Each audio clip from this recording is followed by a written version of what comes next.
shirkadda Astaan TV markeeda hore waxaa la dhihi jiray Access waxaana aasaasay dhalinyaro qaarkood ciyaal banooni ah oo u shaqayn jiray Goal FM kadib waxay ka bilaabeen decoder waxa la dhaho Muqdisho ka shaqayn jiray decoderkaas oo ah fiilo kale lagu xiriirinayo oo ciyaaraha iyo filmaanta Hindi af Soomaaliga lagu tarjumo ayay ka soo bilaabatay muddo yar kadib dhalinyartaas waxay go'aansadeen inay ayagana noqdaan idaacad macala TV oo shaqeeya ama idaacadahaas u shaqeeyaan oo kale u shaqeeya waxaana wariyayaal ka keensadeen ciyaaraha FM idaacad la dhihi jiray iyo Goal FM kadib ciyaaraha FM iyo Goal FM kuwii u shaqeynayay qaarkood markii ay imaadeen waxay baxsadeen magac la dhaho Access oo ahaan jirtay kaliya kuwa soo deeyo filmaanta Hindiga iyo maxaa la dhahaa iyo ciyaaraha inay falanqeeyaan iyo wariyayaashii ay meesha ka soo wateen ayaa ciyaaraha u falanqeyn jiray kadib waxay bilaabeen inay video ahaan u soo deeyaan ka hor intaysan gaarin receiver intaas kadib waxay bilaabeen fiiladii inay u bedelaan receiver oo guryaha la gelinayo oo lacag laga bixinayo bil kasto muddo sanad kadib waxay bilaabeen inay filmaanta codeeyaan oo ay ka soo wataan shaqaalaha kuwa filmaanta codeyn jiray shirkadaha ay u shaqeeyaan sida Fanbroj iyo Ismaanyu iyo kuwa kale oo la dhihi jiray Safi Films qofkii ugu muhiimsanaa ee ka qayb qaatay shirkadda magaceeda wuxuu ahaa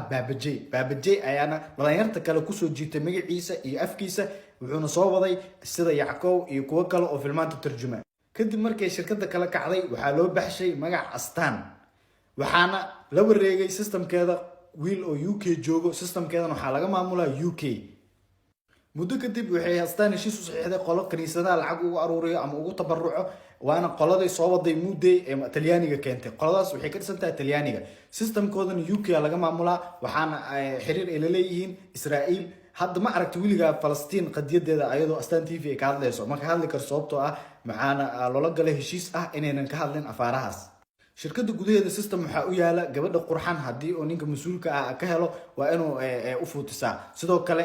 shirkadda gudaheeda xilliga salaada ah qof bareeg aadi karto ma jirto hal waqti bisa bareeg la aada waana xilliga qadada oo cuntada la cunayo waana duhurka kadib 7 saac bar ama 8 saac Astaan TV waxa u yaala system ah 6 bilood qofku waa inuu shaqeeyaa lacag la'aan oo bawra xataa aan la siinaynin akhyaarta inta badan ka shaqeysa meeshaasna 6daas bilood waa inay ayaga iskooda iyo naftooda meesha u keenaan gabdhaha laakiin waa inay wax fuutiyaan ma fahanti systemku meesha ka jiro waa kaas 6 bil kadib lacagta xitaa mushaarka waa laga daahayaa dhalinyaro badan oo meesha ka shaqeyso lagu dulmiyaa aqaana siiba hadda kuwa turjumaanka wax turjumo mid waxaa jiro mas'uul u ah oo Xasan Jilcoon qof ka tuugsan ma jiro wuxuu furtay balbiiri waa beeri ka furtay yar oo meesha turjumaanta kamid ah ayuu u dhiibay tamjaraha lacagna ma siiyo turjumaanada kuwa wax turjumanay lacag uma kordhiyo